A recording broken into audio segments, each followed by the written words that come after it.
بھارت چین کی کشیدگی سرحدوں پر جاری ہے۔ پاکستان کے لیے ایک اچھا موقع ہاتھ آیا ہے سیاچن اور کشمیر کو لے کر، لیکن کیا عاصم منیر ایسا کر پائیں گے؟ آپ کے سامنے رکھتے ہیں، اور کشمیر پر قمر باجوہ کیا چاہتے ہیں اس پر بھی بات کریں گے۔ کیسے کشمیر کو پاکستان بھول رہا تھا؟ ڈیٹیل میں جانے سے قبل دوستو اس ویڈیو کو لائک کر دیں۔ 1962 کی بات ہے کہ چین اور بھارت کی جنگ جاری تھی۔ چین نے پاکستان کو بڑی آفر کی تھی کہ پاکستان کشمیر والی سائٹ سے حملہ کر دو اور کشمیر کو آزاد کروا لو، اس مسئلے کو ہمیشہ کے لیے ختم کرو، لیکن پاکستان نے اس وقت چین کی بات نہیں مانی۔ بہت سے لوگوں نے اداروں کو یہ کہا، لیکن اس وقت کی اسٹیبلشمنٹ کا یہ موقف تھا کہ کہیں چین پاکستان کے لیے ہی خطرہ نہ بن جائے۔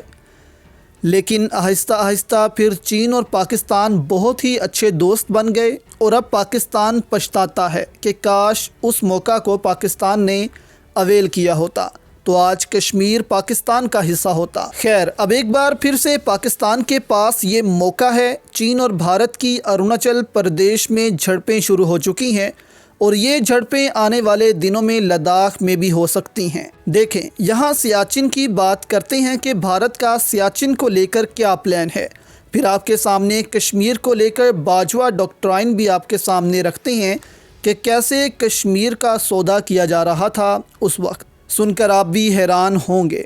دیکھیں، 1984 کو بھارت نے سیاچن پر حملہ کر کے اس کا کچھ حصہ حاصل کر لیا تھا۔ سیاچن گلگت میں سب سے بلندی پر واقع پہاڑی ہے، جس کے پاس یہ چوٹی ہوگی کشمیر بھی اس کے قبضے میں ہوگا۔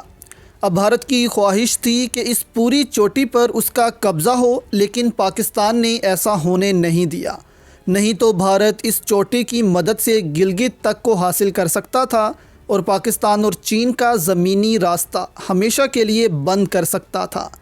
اور بھارت کو بھی یہ ڈر تھا کہ اگر سیاچن پاکستان کے پاس ہی رہا تو پاکستان اس کی مدد سے کبھی بھی بھارت سے کشمیر حاصل کر لے گا۔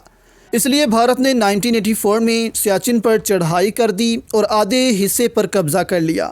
تو سیاچن کی امپورٹنس آپ کو سمجھ آ گئی ہوگی کہ یہ چوٹی اس وقت دونوں ممالک کے لیے کتنی اہم ہے، اور اب یہ چین کے لیے بھی اہم ہو چکی ہے سی پیک کو لے کر۔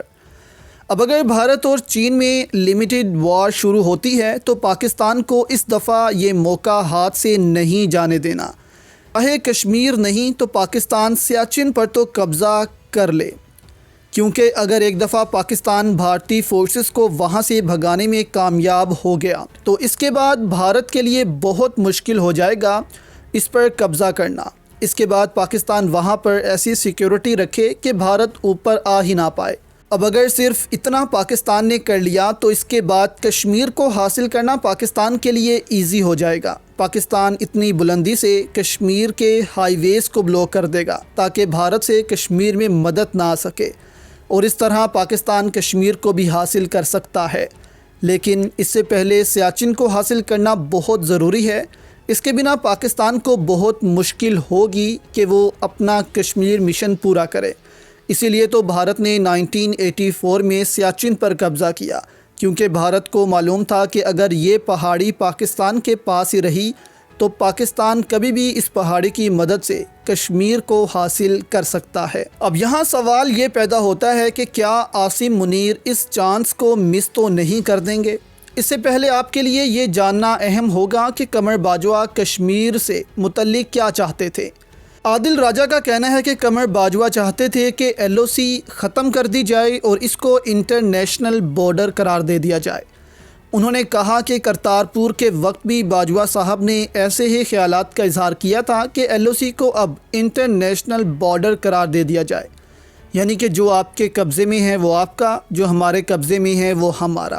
آپ دوستو امیجن کریں کہ عمران خان اس کے لیے تیار نہیں تھے۔ عمران خان کو کہا جاتا تھا کہ بھارت کے ساتھ تعلقات ٹھیک کر لو، تجارت کرو، لیکن عمران خان کا واضح موقف تھا کہ جب تک بھارت کشمیر سے آرٹیکل 370 کو بحال نہیں کرتا اس وقت تک بھارت سے بات چیت نہیں ہوگی۔